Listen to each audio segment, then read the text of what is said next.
नहीं था।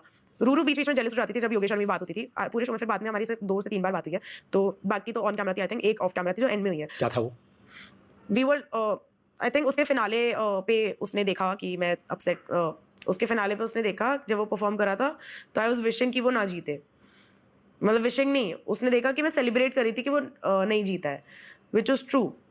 तो मैं नहीं चाहती थी कि वो रूरू के साथ ये शो जीते, जिसके बारे में हम सपने जताते थे कि A1 सिंस डे 1 एंड तक जाएंगे, साथ जाएंगे, अपना विनिंग पोस्ट करेंगे, ये सब। तो ऑब्वियसली मैं क्यों चाहूँगी कि वो किसी जो वादे मेरे को किए थे वो किसी और को करके उसके साथ जीत रहा है शो।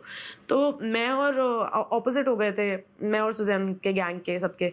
तो ये सेलिब्रेटिंग ऐसे मस्ती मस्ती में हम चियरलीडिंग टाइप कर रहे थे। तो फिर सुजैन ने मुझे बताया कि उस बात का उसको बहुत बुरा लगा ये वो। तो मैंने उसको बस यही बोलने गई थी पूरे उसके बाद कि I don't think we can ever be friends. मतलब अब ये तो चीज़ इतनी अगली हो गई है, इसके बाद तो आई डोंट थिंक मैं कभी शक्ल भी देखूंगी तेरी। आज आई थिंक अपनी लास्ट कॉन्वर्जेशन है, बट वही है कि वो चीज़ मुझे क्लियर करनी थी कि I was not celebrating you losing, but I was celebrating you losing, मतलब विथ हर। मतलब बहुत है ना, पता है इनसेंसिटिव चीज़ भी होगी पता नहीं लोगों के लिए, बट आई थिंक जिस पॉइंट पे मैं थी, मैं नहीं चाहती थी कि वो उसके साथ जीते, बिल्कुल भी नहीं चाहती थी। तब मुझे नहीं था, क्योंकि मेरा भी तो सपना टूटा ना। मुझे भी जब मैंने मिस यूनिवर्स में नहीं हुआ, अब सबको रोडीज का पता है उसका, योगेश का, कि योगेश ने रोडीज किया, वो नहीं जीत पाया, उसके लिए ये कितना इंपॉर्टेंट था। पर मैं फेमस नहीं थी तब, तो किसी को मेरा नहीं पता कि मुझे भी कितना मिस यूनिवर्स, मिस इंडिया जीतना था, पर मैं नहीं जीती। तो मैं यहाँ पे आई थी होप के साथ, मैं अपना पूरा दाव पे लगा के आई थी कि मेरे पास 2 ऑप्शन है, या तो मिस इंडिया या फिर मिस इंडिया के लिए ऑडिशन करूँगी या फिर स्प्लिट्स में जाऊँगी। और मैंने स्प्लिट्स में जाना चुना अपने सपने से ऊपर, क्योंकि मुझे लग रहा था कि एक रिस्क लेती हूँ, मुझे वाइब आ रही है, मुझे फीलिंग आ रही है, तो और मैंने वो रिस्क लिया। और उसके बाद भी अगर मैं मिड शो, एक तो पहला दिल टूट गया बहुत बुरा, मतलब ऐसा मेजर हार्ट ब्रेक हुआ है कि उसके बाद तो मैं किसी पर ट्रस्ट ही नहीं कर सकती हूँ, अब ना कर पाती हूँ अभी भी।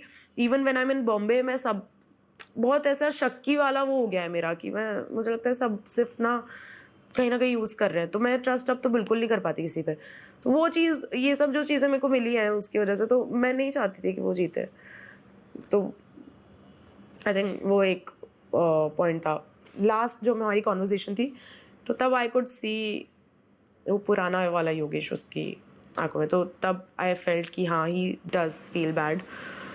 शो था जो भी था, पर बीच में तो ऐसा हो गया था कि आई कुडंट रिकॉग्नाइज हिम।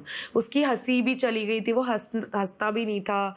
और मुझे सौरभ भी बोलता था बहुत लड़ाइयाँ होती हैं उनकी, बहुत दुखी भी रहता है वो पूरे टाइम, जैसा मतलब हम साथ में इतना खुश रहते थे वैसा नहीं है अभी कुछ भी। बहुत है ना, वही बोल रहा हूँ, आई डोंट थिंक सिर्फ हम उस दिन के बाद से सिर्फ हमारा नहीं, पूरा विला ही बहुत ही ऐसे सैड और डार्क ऐसा हो गया था। डेलुलु सोलुलु, बच्चे की जान लो।